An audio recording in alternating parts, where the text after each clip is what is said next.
In this video, I plan to compile all my points against purchasing from DKOldies and put them into one video, one definitive video against DKOldies. Now, this may be the definitive video against DKOldies. However, that doesn't mean I'm going to stop making DKOldie videos because I like views. Now, obviously, the first point against DKOldies is going to be the pricing of items. As you can see here, we have a Pokemon Pikachu Yellow Game Boy game for $134.99. That is just the cartridge itself.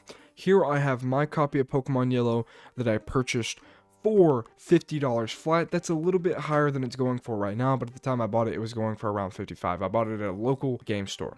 If you head on over to price charting, a loose copy goes for around an average of $42.97. So that means if I come over here to eBay and I sort by recently sold, I will get a bunch of the recently sold listings. Like this one, $39, $70, $59.99. This one literally comes with a picture of it already taken apart. It shows the authentic board, and it's even got a new battery in it. So a lot of people say that this copy that I bought, or at least on TikTok, a lot of people were saying that this copy that I bought is going to corrupt soon. No, the store that I bought this from revitalizes the batteries, as in they put new batteries in here. They resolder the batteries into the cartridge. The next thing I want to talk about are the sales on DKOldies. So if I come here to the GameCube Indigo Player Pack, which is now discontinued, we have that it is $149.99. But it's marked down from $299.99. The $299.99 price was never available on DKOldies. It's only ever been $184. Now, why is this a problem? Well, this is a common tactic used by retailers to bait consumers into thinking that they're getting a good price on an item, when in reality, it went on sale as a sale. Not only is it bad practice, it's just malicious intent. Not necessarily a scam, but it definitely is a very bad business practice that no one should encourage or try to defend.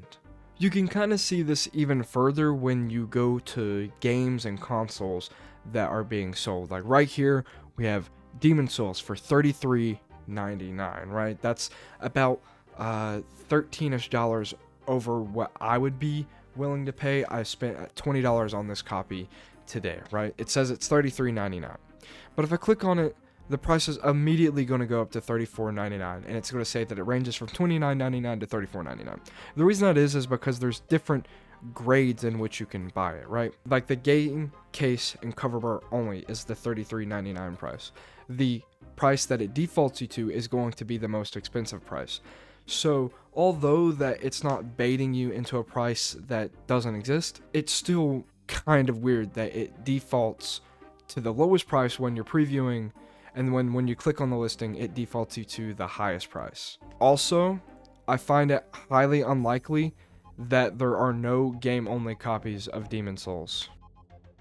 Coming back to the MSRP thing, if some of the MSRPs are just wrong, what MSRP means is market suggested retail price, which basically means what the retailers are suggested they price the item at. It says Minecraft Xbox 360 Edition was retailed at $34.99, which is categorically false. It retailed at $19.99.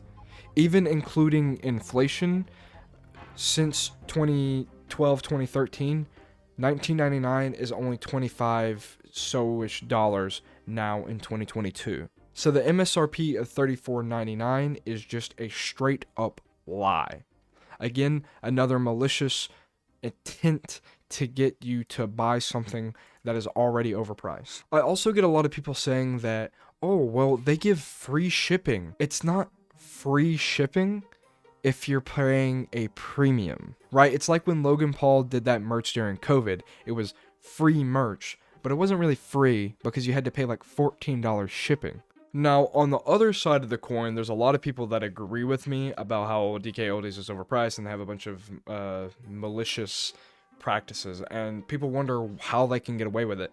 And it's simply because they have an amazing PR team. Like, their online presence gains them so many sales. Like, the idea of recording someone's shipment and sending it out and giving them a free keychain, that is marketing gold. That will get you so many sales, and it has gotten DKOldies so many sales, and it will continue to get them so many sales because there's gullible consumers that are willing to pay these outrageous prices. One, because they don't know that there's other avenues to acquire retro games, and two, because they get a chance to being recorded. Also, another thing is they appeal mainly to younger demographics, and younger demographics are kind of stupid. They're not going to know how to get a bargain. When I get hate comments on my videos, it's mostly like incoherent babbling from people that I assume to be from the ages of like 9 to 13. It's very rarely that I get a like coherently constructed sentence saying why I'm wrong. The coherent constructed sentences are from older people.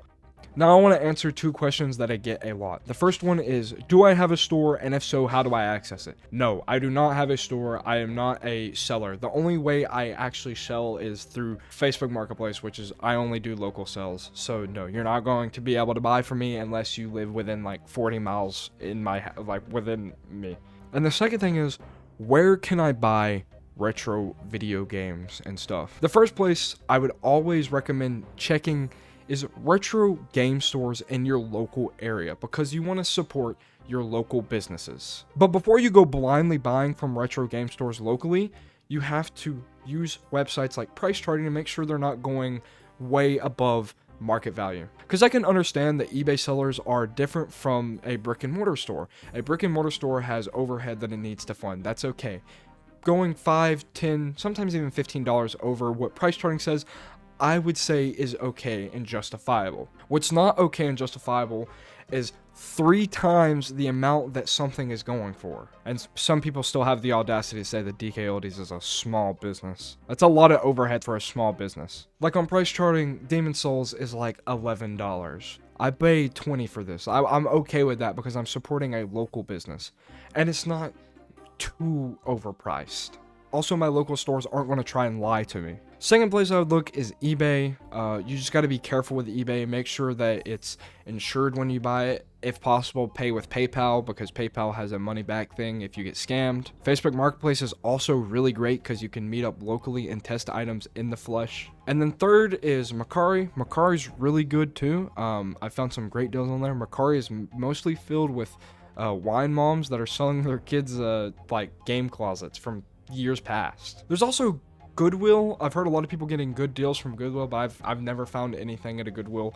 Maybe my local Goodwill just sucks. I also live in a pretty highly concentrated gamer area, so there's a lot of competition when it comes to finding retro games. But if you live in like fucking Ohio and you have a Goodwill, there might be some good deals there. I don't know. I will say that pay by the weight Goodwills are worse than the just regular like shelf Goodwills when it comes to video games, but you might still be able to find things at pay by the weight Goodwill. But that's been my complete definitive edition of why you shouldn't buy from DKOldies and giving you alternatives to DKOldies. If you like this video and you found it helpful, subscribe to the channel and like the video. Share it with a friend if they're a DKOldies stan, and I will see you again later talking more about DKOldies prices and short form content, probably. Thank you for over 1,000 subscribers and continuing to grow. Who knows, maybe by the end of like the month we'll hit like 2,000 subscribers. It's been crazy. Joseph, signing out. Goodbye.